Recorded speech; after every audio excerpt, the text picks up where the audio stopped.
and by concerning all this to make the AI model more and more reliable. So this is one of the things that I would like to emphasize here as well. We want to use AI, but we should use it in a responsible manner to ensure that we also adhere to all these ethical principles. Okay, so these are just an example of the solutions. For those, if you just started to go into the research, you may look at it. For example, for medical data complexity, the correlations from the different expert is necessary. Like for example, you need expert in AI and machine learning, in data science, in healthcare, in life science research, to ensure that the model that we generated are really carry the meaningful and insightful patterns. We also need some, because the data is big, we need cloud computing or some good high computational resources. So we also need the right data. We have to make sure when we collect data, we take into the equity and equality. For the trust issue, one of the things that I'm working on is the explainable AI.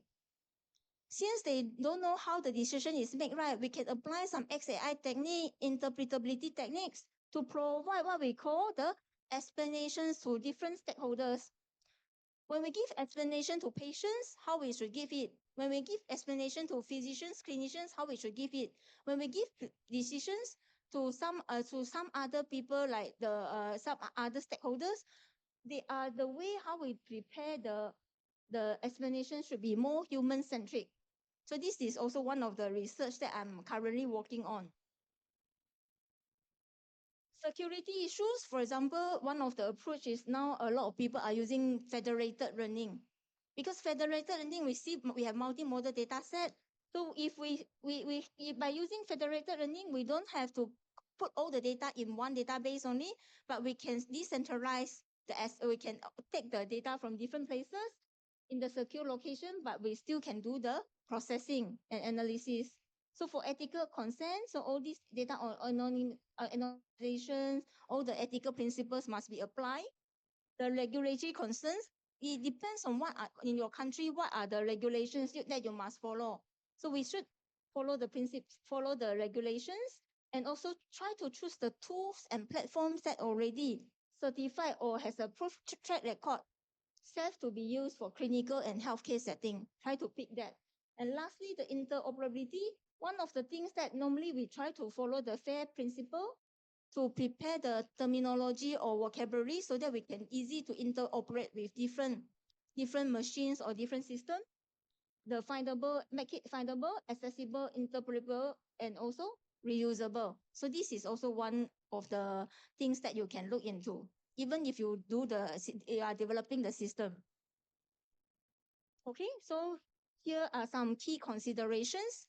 So when we develop AI-enabled healthcare system, from the management perspective, we need to have a governance on these AI technologies or AI models. We should have clear policies and also governance frameworks. So I think maybe Indonesia will also have one. In Malaysia, we have some policies for AI, human oversights. So this is also one important thing. We make sure that is complement but not replacing our healthcare experts, health panels. We should also have the patient involved to inform patients how the data will be used and what are the AI-related treatment will be applied to them. This is important to get patient informed, get patient involved, and also continuous monitoring and evaluation of the AI system. As I mentioned, from time to time, if the data already no longer valid for this period of time, we have to retrain the model again. So the monitoring and also whether the model is still accurate or not is very important for the long run of our AI system. Okay, so for the future research, you can focus more on the key features of the Healthcare 5.0. So for Healthcare 5.0, focus on the patient-centric, human-centric. So we have to focus on how to resolve the challenges and the risks to bridge the AI and technologies, to bridge the machine, to bridge our human expertise together for the next generation. So this is one of the key features that we must focus on. And this is also something that now a lot of people are exploring in the research. Agentic AI make the automations autonomous. That means that now we can utilize the large language models and also the multimodal large language models in the medical system to make it more proactive now, using the more proactive approach to transform the healthcare landscape. You will see a lot of government now is moving towards the smart hospitals, sustainable healthcare ecosystems, telemedicine 3.0. That means that we can we can use either very minimal or zero human interaction, zero human to help in telemedicine 3.0 to have intelligent conversation and data integration with the help of agentic AI and multimodal robotics automation. Okay, so lastly, just to show you, this is the some comparison you can see in the differences. This is traditional way of the AI system, and now we are moving towards the agentic AI system.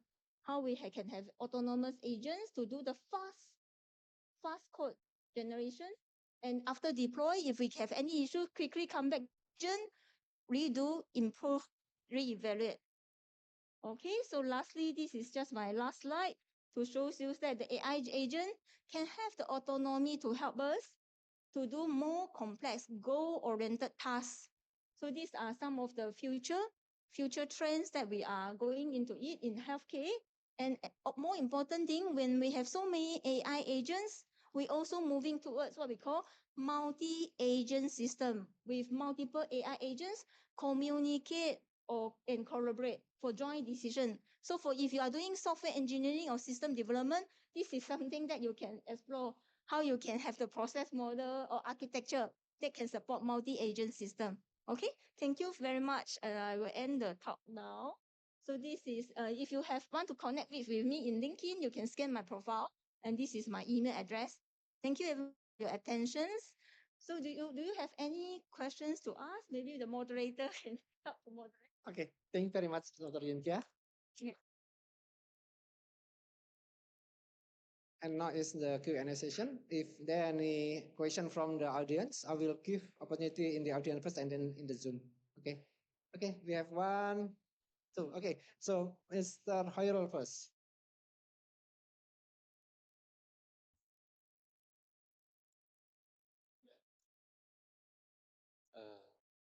I will stand up. Okay, so thank you very much for very nice presentation. I would like to have to ask you two questions. Okay. Yeah, so I am Khairul Anwar from Asasi Jawa Barat and also from Telkom University. The first question, it is related to the challenge of artificial intelligence in healthcare because in general the data is usually incomplete and then unstructured, and sometimes it is also privacy. Some patient does not allow do not allow that their data is used for research or some training, by something like that. So what is the challenge of the current data in healthcare for artificial intelligence? And then the second question is this related to the quantum technology, because currently we are also working on the quantum technology, especially on quantum machine learning and also quantum error correction for communications. So to the best of our knowledge, that quantum may help in the two cases for the healthcare. So the first, it is for the searching, for example, the drug discovery, or maybe the protein or not, yeah, protein folding, or maybe genome analysis, for example. That is the first case. The second case is quantum may help to see the interaction between molecule, for example. So to the best of your knowledge, so what may be also the challenge for the quantum technology to help the development of the healthcare? Thank you very much. Thank you. Thank you very much. Very interesting questions. The first one, to be honest, if we want to get local data, especially data from the hospitals, can share my personal experience. To be honest, my first when I first started to collaborate with the National Cardiovascular Disease Registry, I have to apply for ethics approval to use their data. And I have actually, to be honest, after I apply it, they filter because I'm coming from as a computer scientist. I'm not a clinician. So they were so shocked. Why a lecturer from computer science background want to apply for our data sets, heart disease data set? So at that time, they called me for a meeting. I went to the hospital KL, Kuala Lumpur.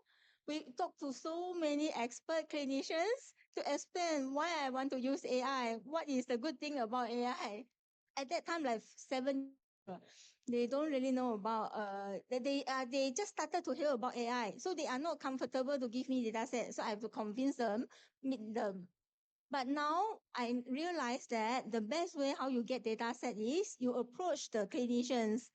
The clinicians, they can get the data and ethical approval much easier, much faster than us. So first thing I would like to tell you, the incomplete data set things, if you want to avoid that, you don't use data set from like before 2010, to be honest, before 2015. Starting from 2015 onwards, because of the change of the healthcare 3.0, we collect more data with better quality, but the data really have a lot of good quality. Actually, it's starting from 2020 onwards. To be honest, when I clean the data, when we use the data from the first 10 years, from 2010, from 2012, 2010 to 2015, the very early stage, the data always incomplete, and the data was entered manually by the nurse. So you will see very funny. Even the heights and the weights, right? They can enter wrongly. So when you see the numbers, you already know, and a lot of outliers, a lot of missing data. So, but now, if you really want better quality data, you have to use more recent data. But a lot of times you have to clean and remove a lot of data set. You find that last time I remembered we have 200 features, right? Ended up the features that have more complete data only 15. You might be surprised. And these are the 15 features, 15 columns that really give us useful information. So first thing, you really have to get the cardiologists or some clinicians that in the domain that you want to explore to work with. Then only you will know this data is complete or incomplete. Because sometimes incomplete because this data only need to be collected for high risk patient, not needed for low risk. And to be honest, the initial stage, people just started digitalization. The way how they collect data is different from our thinking as a computer scientist. In other domains, it's not like that, not like how we think. So this is something that I will suggest. If you really want good quality data, pick it from the more recent years. That maybe especially the past 5 years, the data quality will be much better. Find someone from the medical background. They can help you to get ethical approval easily from the hospitals, and they also can give you more advice on the data to understand the data. The second thing about quantum computing, because I'm not really expert in quantum computing, but I can see that there's the challenges. Of course, a lot of times when we talk about quantum computing, our concerns is a bit similar to how AI will do. Quantum computing can help us to do a lot of fast processing, like better than cloud computing, I believe.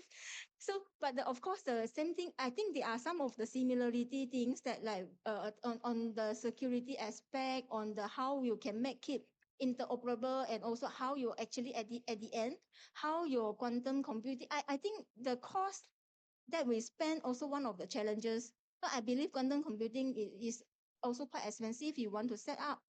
So sometimes how we can actually have a more cost saving or make some lightweight, so make it more lightweight for everyone to use it. And also this is also one of the challenges why people, and also how we can train more people to know these technologies quantum.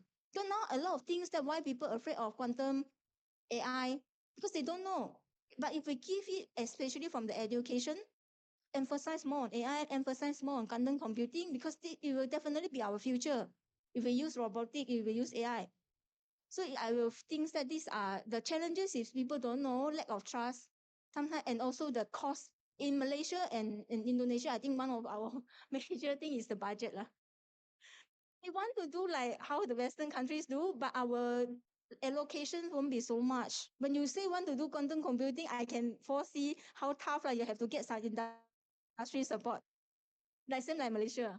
Last time my friends doing AI, we use cloud computing. You know, once we use very big data set, we collaborate with AWS.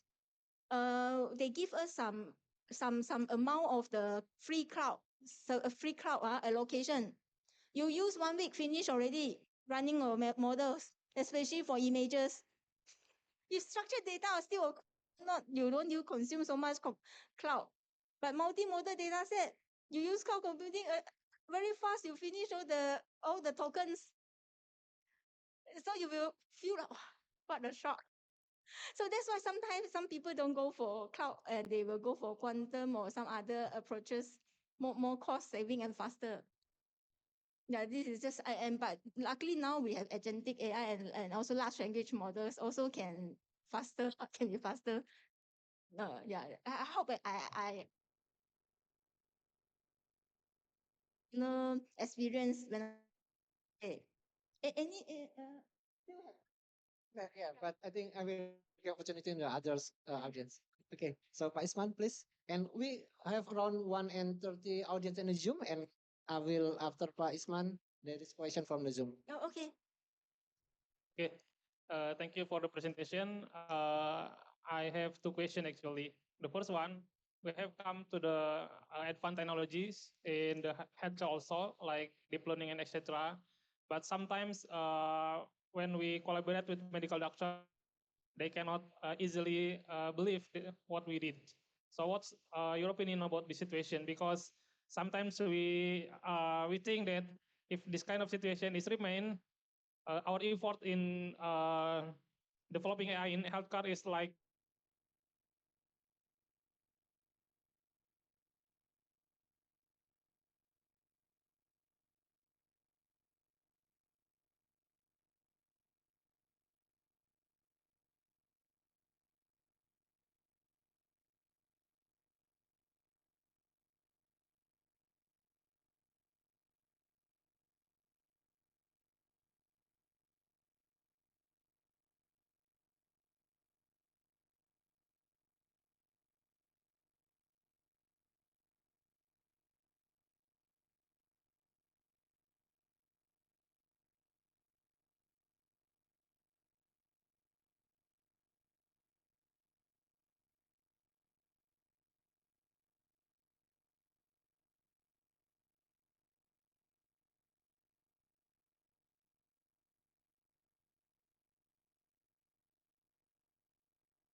AI. Don't find those people.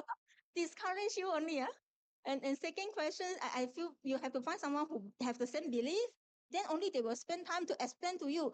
Because when you come to data understanding, pre-processing, right, you drive them crazy. If you don't find someone who like it, they will hate you.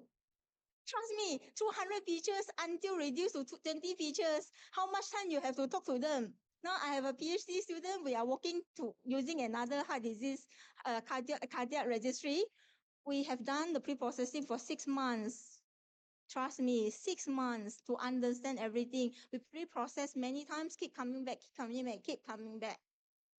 Okay, it's the first time that I did with SES, also about 6 months. Yeah, it's not easy. So you need to get a grant. You must get a grant to hire RA to do that for you and hire students. Okay. The second question for expandable AI. It's very interesting if you go into expandable AI. Don't just look at sharp and line. These are two popular techniques I know, but also go into counterfactual techniques and some other interoperability techniques or XAI techniques. When they generate the explanations, right? Uh, I don't have a Actually, initially, I want to include in my slides, but because too many slides, I scared not enough time. When I did the research for requirements engineering, we want to get the requirements for explainable AI, for decision makers, for patients, for users, for users, affected users like patients, and for cardiologists, and also for the management. So I noticed one interesting thing when we generate explanation using different techniques, we have charts, we have also natural language.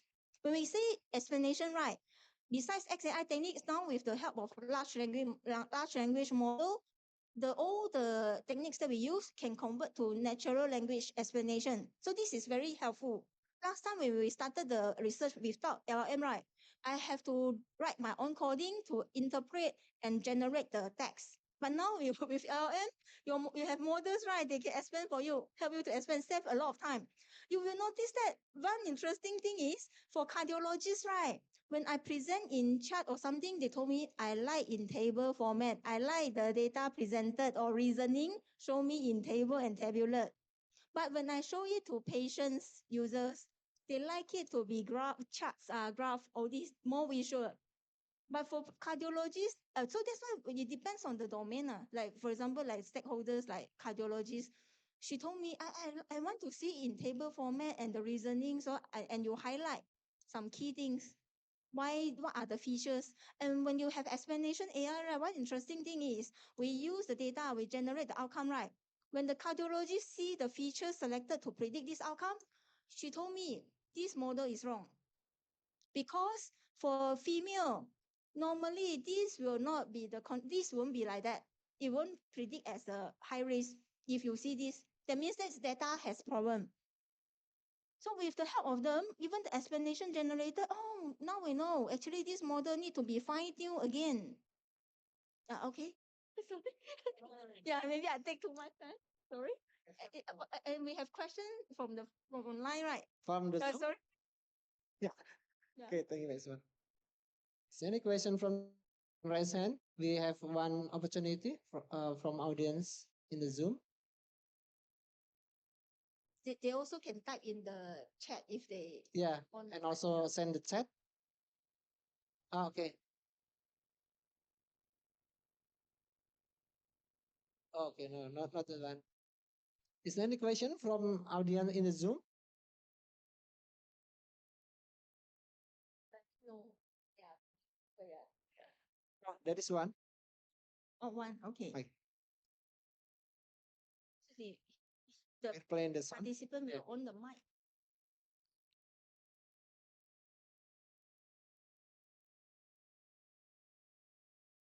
Oh, enggak. Okay, so I think is there any one question from the audience on site?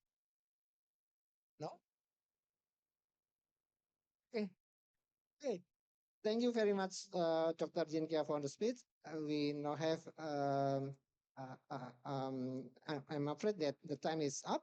So once again, a big thank you for Dr. Yankia for giving us an inspiring keynote. And please join me in giving warm applause to our keynote speaker. Thank you. Thank you everyone for your participation and attention. Thank you very much. Before we conclude, the first keynote speaker, we can request the keynote speaker and moderator to remain on the stage for the certificate presentation.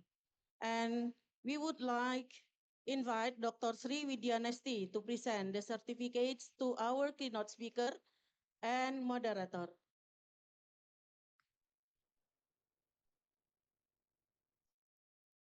Okay, thank you.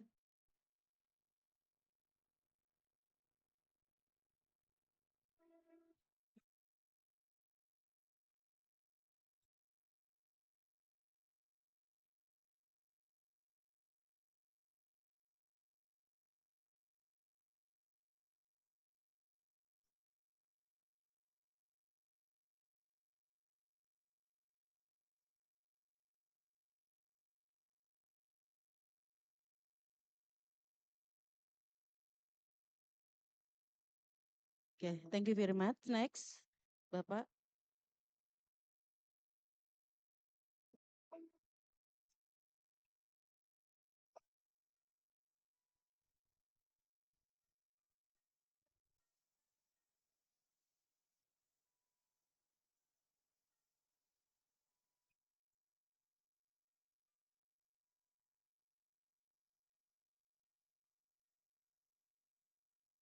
Okay, thank you very much for Dr. Chiam Yin Kia, Associate Professor Dana Sulistyo Kusumo PhD, Dr. Sri Widyanesti. Thank you very much. And before we conclude this session, we will now have a 10 minutes coffee break. Kindly be remind and return and rejoin the program after the break. The coffee break location is outside on the right. Please, you have just 10 minutes. Thank you.